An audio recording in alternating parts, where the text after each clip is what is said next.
سب سے نچلا دیکھ لیجیے وہ ادناہا اماطۃ الاذان الطریق، اللہ کے نبی فرماتے ہیں اور ایمان کا سب سے کمتر درجہ، ایمان کا سب سے ہلکی شاخ برانچ کیا ہے؟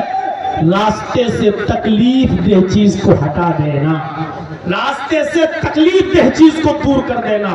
میرے بھائیوں، راستے سے تکلیف دہ چیز پڑی ہوئی ہے، کوئی کانٹا پڑا ہوا ہے ہٹا دو، کوئی پتھر پڑا ہے ہٹا دو، کیلے کا چھلکا پڑا ہے ہٹا دو۔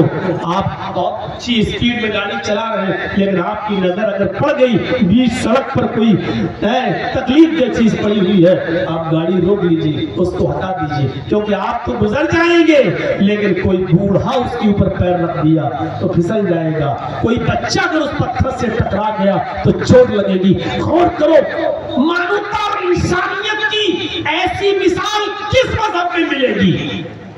کوئی شک نہیں کہ وہاں سے ہندو گزر رہے ہیں کہ سکھ گزر رہے ہیں کہ عیسائی گزر رہے ہیں یا مسلمان، نہیں، راستے میں تکلیف دہ چیز پڑی ہوئی ہے تو اس کو ہٹا دو، یہ بھی ایمان کا ایک حصہ ہے اور ایمان کا ایک شعبہ ہے، ایمان کی ایک برانچ ہے۔ یاد رکھیے گا، جس طرح راستے سے تکلیف دہ چیز کو ہٹا دینا ثواب ہے، اسی طریقے سے جان بوجھ کر راستے میں تکلیف دہ چیز کو ڈالنا یہ گناہ ہے۔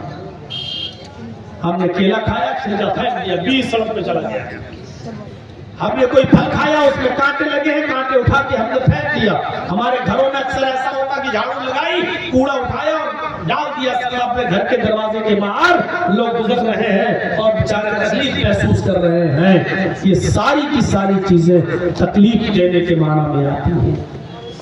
تکلیف دینے کے معنی میں تو بہت سی چیزیں آتی ہیں۔ ابھی دیکھیے گا، یہ مہینہ گزر جائے اور اگلا مہینہ جیسے ہی شروع ہوتا ہے، رمضان کا مہینہ شروع ہو جائے گا اور رمضان کا مہینہ جیسے آئے ویسے دیکھیے گا، ہمیں نہیں معلوم آپ کے علاقے کا حال کیا ہے لیکن ہمارے یو پی میں آئیے، لکھنؤ میں آئیے، اٹاوا میں آئیے، شہروں میں بڑے بڑے رمضان میں رات کا 2 بجے ہی مائک پکڑ لیں گے مسجد کا اور چیخنا اور چلانا شروع کر دیں گے، روزدار بھائیوں اٹھیے، سحری کیجئے، روزے کے لیے تیار ہو جاؤ، ہماری ماں بہنیں اٹھیں، سحری بنائیں، روٹی پکائیں، سحری تیار کریں۔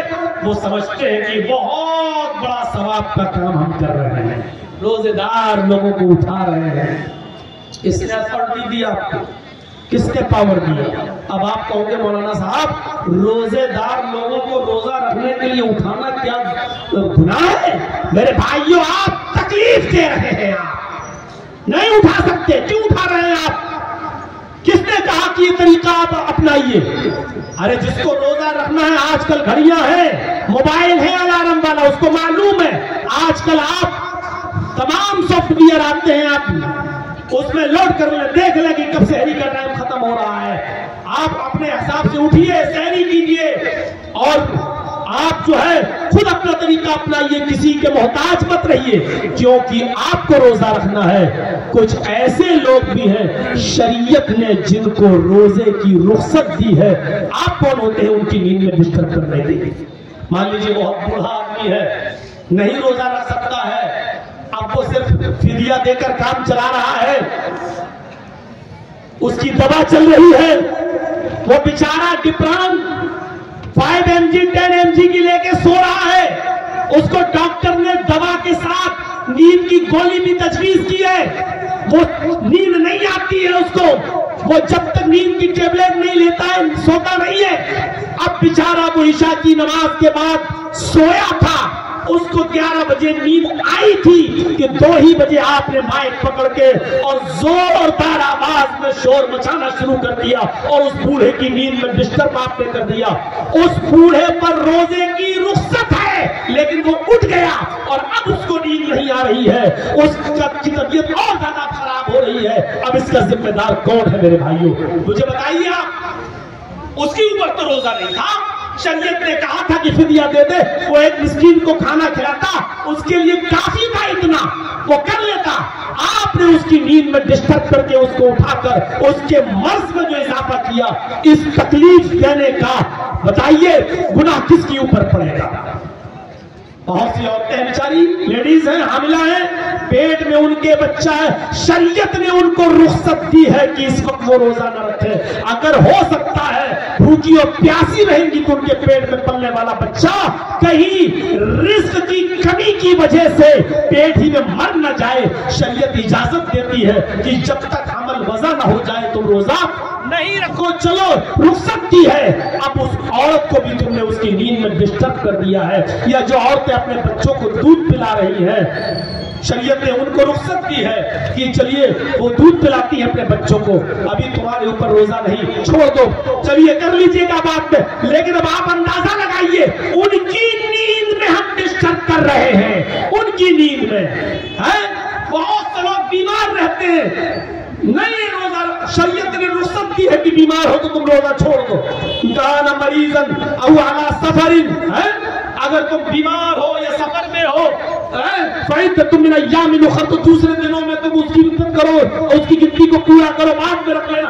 شریعت نے اجازت دی ہے تو تم ان بیمار لوگوں کو بھی تکلیف پہنچا رہے ہو، ان کی نیند میں ڈسٹرب کر رہے ہو. آپ سمجھ رہے ہو کہ ہم بہت بڑا نیک کام کر رہے ہیں. یہ ساری چیزیں لوگوں کو تکلیف دینے کے زمرے میں آتی ہیں.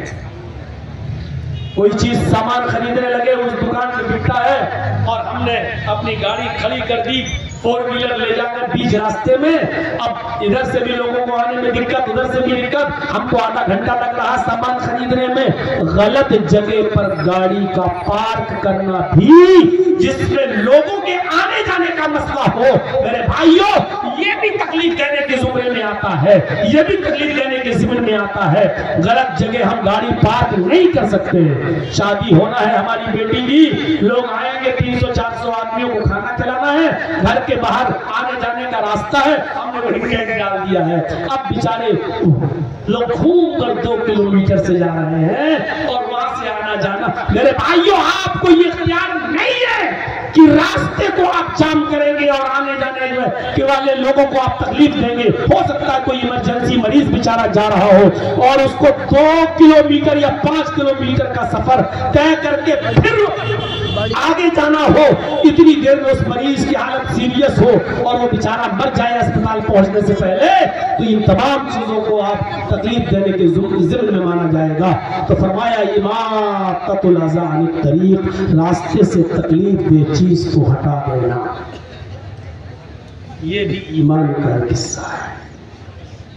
2 چیزیں، تیسری چیز کی طرف آئیے جو ہماری تقریر کا ایک حصہ ہے.